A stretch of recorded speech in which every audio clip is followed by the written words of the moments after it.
சட்டம் மாறி வந்து மண்ணை முட்டும் காலில் சூழ்ந்து கைகள் தட்டும் வாழியவே. என்னவராட்சி திசைகள் எட்டும் நம்மவராற்றல் விண்ணை முட்டும் எட்டு திக்கும் முரசு கொட்டும் வாழியவே.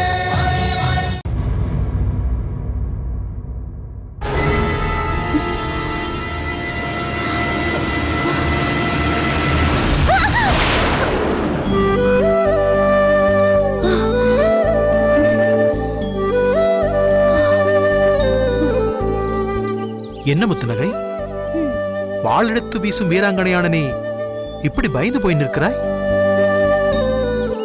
வெட்கத்தால் சிவக்கும் உனது அழகான முகத்தை காண வந்தால் இப்படி வெளிரிப்போன முகத்தை காணும்படி நேர்ந்து விட்டதே. உங்களுக்கு என்ன?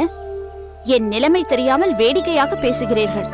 நான் இப்போது யார் கண்ணிலும் படாமல் இருக்க வேண்டும் என்பதற்காக இப்படி பயந்து ஓடி வந்தேன் என்று தெரிந்தால் நீங்கள் இப்படி பேச மாட்டீர்கள். அப்படி யாருக்காக பயந்து இங்கு வந்து ஒளிந்து கொண்டிருக்கிறாய்? இருங்கோவேளின் படை தளபதி விருமன். அவனா உன்னை பின்தொடர்ந்தான்? நல்ல வேளை நீ அவன் கண்ணில் படவில்லை. ஓ, அவனை பற்றி நீங்கள் அறிவீர்களா? பாண்டிய நாட்டிலிருந்து வந்து இங்குள்ள நிலையை உளவு பார்த்துக் கொண்டிருக்கும் நான் இதையெல்லாம் அறியாமல் இருந்தால் எப்படி? அந்த விருமன் அங்கிருக்கும் வீரர்களிலே மிகவும் மோசமானவன்.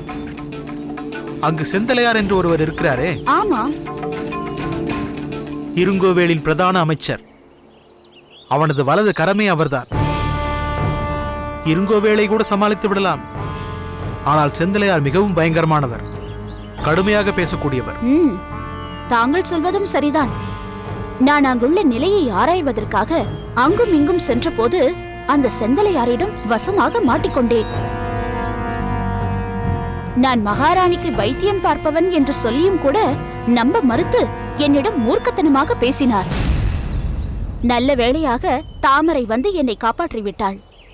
நீ இப்படிப்பட்ட அழகான பெண் என்று தெரிந்திருந்தால் அவர் உன்னிடம் முரட்டுத்தனமாக பேசியிருக்க மாட்டார். நீதான் உன் அழகை எல்லாம் ஆணுடையில் மறைத்து வைத்திருக்கிறாயே. அந்த குறை உங்களுக்கு இருக்கக்கூடாதே என்றுதானே நான் இன்று இந்த பெண் உடையில் வந்திருக்கிறேன்.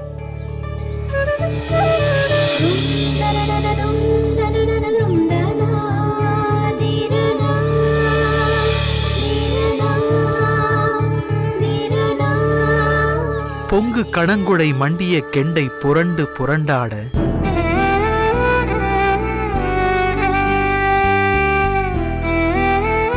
எழில் கங்குலில் வண்டு கலைந்தது கண்டு மதன் சிலை வண்டோட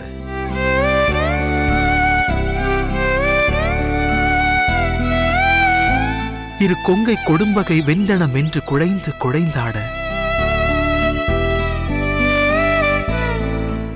மலர் பைங்குடி நங்கை முத்து நகை என் நெஞ்சம் கவர்ந்தாளே.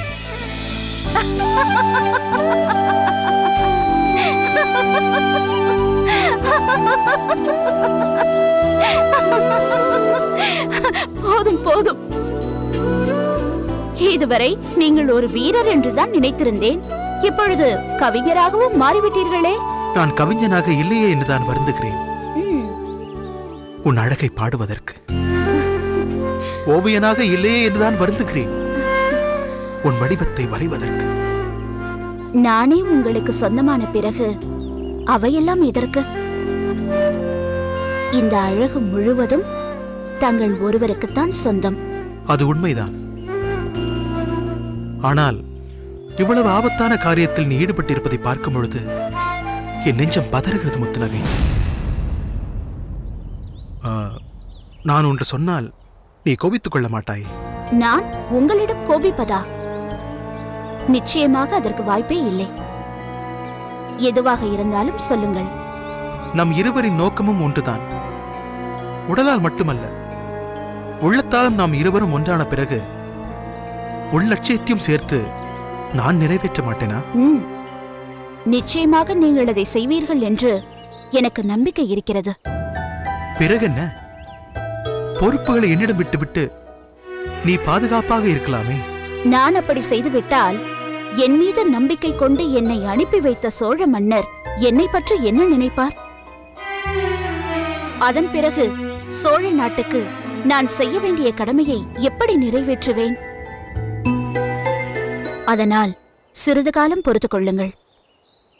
அந்த இருங்கோவேளின் மரணத்திற்கு பிறகு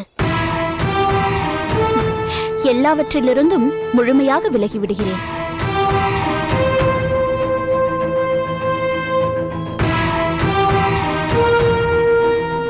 அதன்பின் என்றென்றும் உங்களுடனேயே இருப்பேன். நீங்கள் விரும்புவது போல் காலமெல்லாம் உங்களோடு இணைந்து மகிழ்வோடு வாழ்வேன்.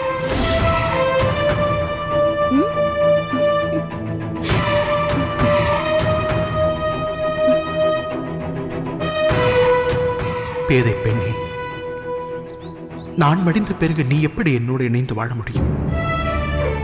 என் கரத்தால் கரிகாலன் மடிந்தால் நாம் இருவரும் இணைந்து வாழ முடியும்.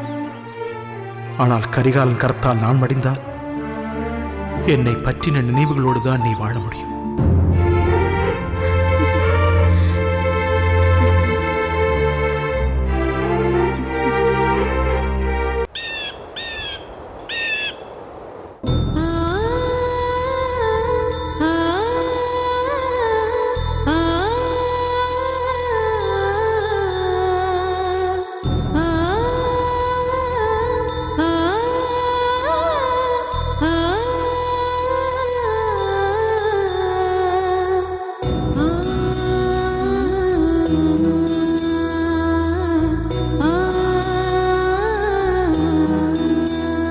அம்மா,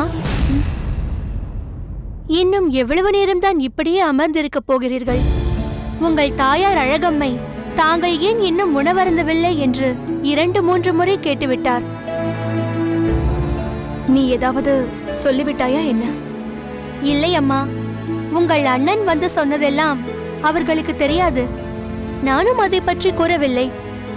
தலைவலியாம், சிறிது நேரம் கழித்து சாப்பிடுகிறாராம் என்று சொல்லி இருக்கிறேன். இனியும் காரணம் சொல்ல முடியாது. வாருங்கள், சிறிதளவாவது உண்ணுங்கள்.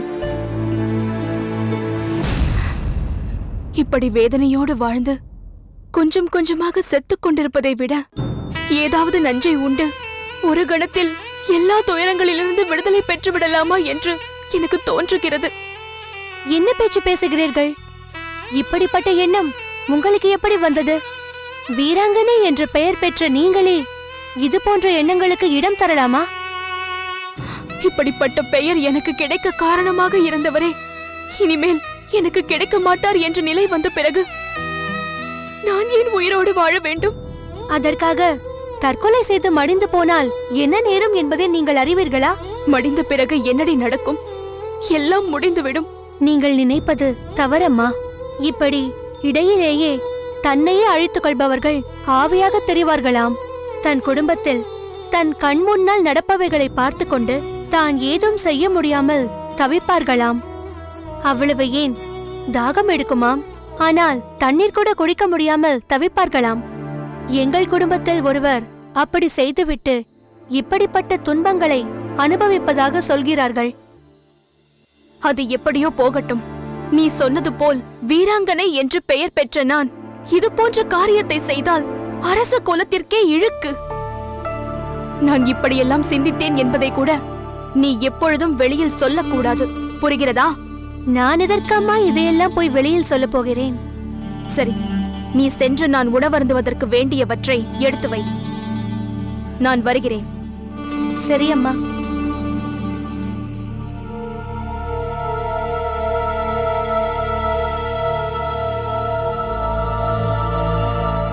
நான் தற்கொலை செய்யக்கூடாது என்பதற்கு நீ பல காரணங்களை சொன்னாய்.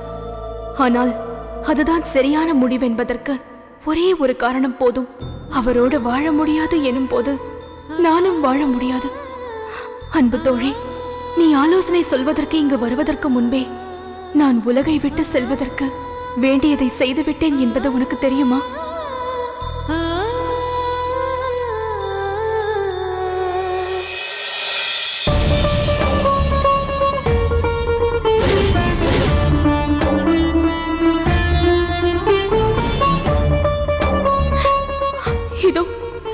இவருக்கும் சந்தேகம் வராத எளிய வழி.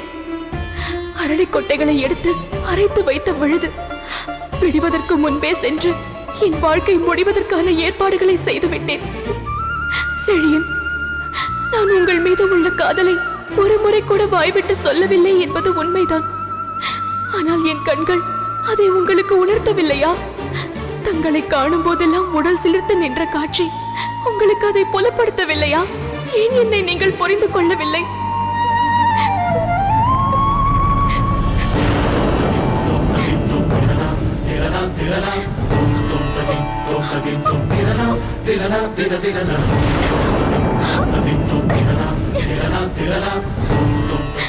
நான் மடிந்த பிறகாவது உங்களை அடைய முடியாமல் தான் மடிந்தேன் என்பதை நீங்கள் அறிந்து கொள்வீர்களா? நான் மடிந்த செய்தியை கேட்ட பிறகு என்னை நினைத்த 2 சொட்டு கண்ணீர் வடித்தால் போதும், என் ஆத்மா சாந்தி அடையும்.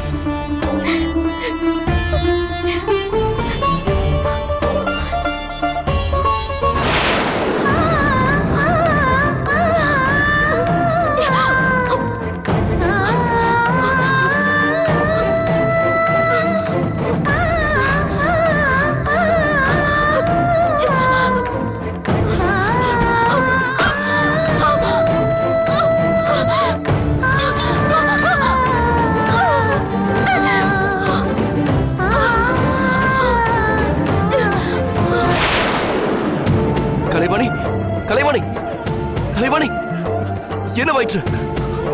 கலைவாணி, என்ன வயிற்றுமா? கண்களை திறந்து என்னை பார். கலைவாணி, என்ன ஆயிற்று உனக்கு? கலைவாணி, கண்களை திற. கலைவாணி, என்ன வயிற்று?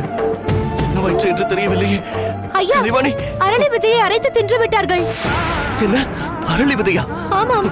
கலைவாணி, கலைவாணி, சரி, நீ இவளை பத்திரமாக பார்த்துக்கொள். நான் சென்று அரண்மனை வைத்தியரை அழைத்து சரி வருகிறேன். ஐயா. அம்மா, என்ன காரியம் செய்து விட்டீர்கள் அம்மா? அம்மா, கண் விழித்து பாருங்கள் அம்மா. அம்மா, எழுந்திருங்கள் அம்மா.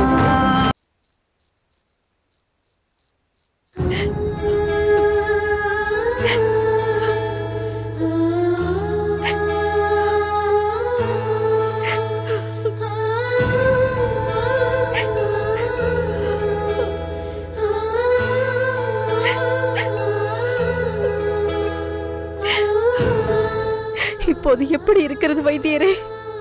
நல்ல வேளையாக என்னை சரியான நேரத்திற்கு அழைத்து வந்தீர்கள். நான் தர வேண்டிய சிகிச்சைகள் அனைத்தையுமே தந்துவிட்டேன். இருந்தாலும் கண் விழிக்க இன்னும் 2 ஜாமம் கூட ஆகலாம். அதன் பிறகுதான் எதையுமே உறுதியாக சொல்ல முடியும். கலைவாணி, வணங்குகிறேன் மன்னா. வைத்தியரே, என்ன வயிற்று? அரளி விதையை அரைத்து குடித்திருக்கிறார். அதை வெளியே எடுப்பதற்கான சிகிச்சை முறைகளை செய்து மாற்று மருந்தும் கொடுத்திருக்கிறேன். உயிருக்கொன்றும் ஆபத்தில்லையே. அந்த ஆபத்தான கட்டத்தை தாண்டி விட்டார். இருந்தாலும் இன்னும் 2 ஜாமம் சென்ற பிறகுதான் எதையுமே சொல்ல முடியும். அரசே, நான் காலையில் வந்து பார்க்கிறேன். வருகிறேன் மன்னா.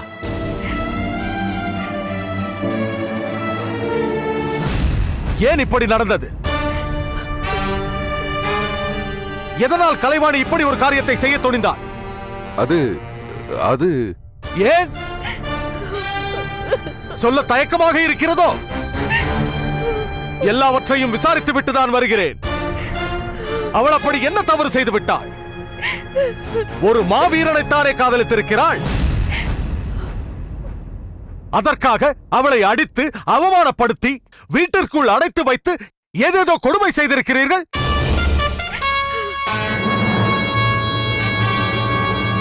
சரி, அதுதான் போகட்டும். செழியனை பற்றிய செய்தியை இவ்வளவு அவசரமாக அவளிடம் சொல்ல வேண்டிய அவசியம் என்ன? அவள் நினைத்தது நடக்கப் போவதில்லை என்று சொல்லி அவளை இந்த நிலைக்கு ஆளாக்கியது யார்?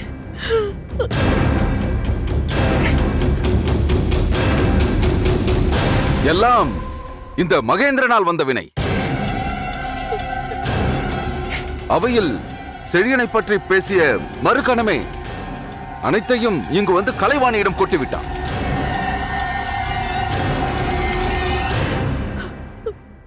வேதனையில் இவள் இப்படி செய்து விட்டாள்.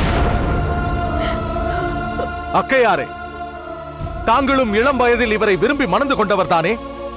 ஒரு பெண்ணின் மென்மையான உணர்வு உங்களுக்கு புரியாதா?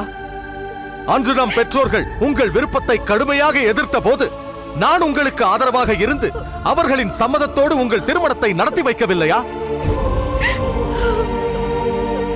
அதேபோல் உங்கள் மகளின் விருப்பத்தை சரியான நேரத்தில் என்னிடம் சொல்லியிருந்தால் நானே அதற்கு துணையாக இருந்து அவர்கள் திருமணத்தை நடத்தி வைத்திருப்பேன். செழியனிடம் தாமரை பற்றிய பேச்சையே எடுத்திருக்க மாட்டேனே, அவளது ஓவியத்தையும் காண்பித்திருக்க மாட்டேன். இன்று இவ்வளவு மோசமாக போனதற்கு காரணம் நீங்கள் மூவரும் தான். அரசே, எங்கள் சூழ்நிலையில் நீங்கள் இருந்திருந்தால் உங்களுக்கே அது புரிந்திருக்கும். அந்த செழியன் யார்? ஒரு சாதாரண படைத்தலைவன். கலைவாணியோ உங்கள் அக்கையாரின் மகள். செழியனுக்காக இவளை விட்டு தர முடியுமா? அதுவும் இல்லாமல் அவன் இப்போது பாண்டிய நாட்டின் துரோகி. அவனுக்கு என்ன யோகியதை இருக்கிறது என் தங்கையை மணந்து கொள்ள? உனக்கென்ன யோகியதை இருக்கிறது? செழியனை பற்றி பேச உனக்கென்ன யோகியதை இருக்கிறது? பாண்டிய நாட்டிற்கு பெருமை சேர்க்கும் வண்ணம் ஏதாவது ஒரு காரியத்தை நீ செய்திருக்கிறாயா? அது போகட்டும், ஒரு மகன் என்ற முறையில் உனது பெற்றோருக்கோ அல்லது ஒரு அண்ணன் என்ற முறையில் உன் தங்கைக்கோ நீ ஏதாவது செய்திருக்கிறாயா? எப்போதுமே மதுமயக்கத்தில் இருந்து கொண்டிருக்கிறாய். மற்றவர்களை பற்றி குறை சொல்ல உனக்கு என்ன தகுதி இருக்கிறது? உன்னை விட செழியன் பல மடங்கு உயர்ந்தவன் என்பதை நீ மறந்து விடாதே. அரசே, தாங்கள் சொல்வது போல் என் மகன் மதுமயக்கத்தில் இருக்கலாம். ஆனால் செழியன் தன்மானத்தை இழந்து சிறைப்பட்டு கிடக்கும் இடத்திலேயே எதிரியின் தங்கையை மணப்பதாக கூறிக்கொண்டு அவர்களுக்கு அடிமைப்பட்டு கிடக்கிறானே, இந்த அவமானத்தை என்ன சொல்வது? செழியனை பற்றி சிந்திப்பதற்கு எதுவும் இல்லை. அவன் இருங்கோவேளின் தங்கையை மணந்தானா மணக்கவில்லையா என்பதெல்லாம் இன்னும் உறுதியாகவில்லை. அப்படி இருக்கும் போது அவனை பற்றி இப்படியெல்லாம் பேசுவது முறையல்ல என்பதை தாங்கள் தெரிந்து கொள்ளுங்கள். அக்கையாரே, இவர்களுக்குத்தான் எதுவும் தெரியாது, உங்களுக்குமா தெரியாது? கலைவாணியின் குமுறலுக்கு நீங்களாவது செவி கொடுத்திருந்தால் இன்று இந்த நிலைமை வந்திருக்காதே. தந்தையும் மகனும் ஏதேதோ நினைத்துக் கொண்டு அவள் விருப்பத்தை மறுப்பதையே குறிக்கோளாக கொண்டிருந்தார்கள். இவர்களின் பேச்சு என் கண்களை மறைத்து விட்டது. யார் கண்ணை யார் மறைத்தார்களோ அது எனக்கு தெரியாது. ஆனால் கலைவாணிக்கு மட்டும் ஏதேனும் நேர்ந்து விட்டால் சகோதரி என்றோ சகோதரியின் குடும்பம் என்றோ பார்க்க மாட்டேன். நீங்கள் செய்த குற்றத்திற்கு உரிய தண்டனையை நிறைவேற்றியே தீருவேன்.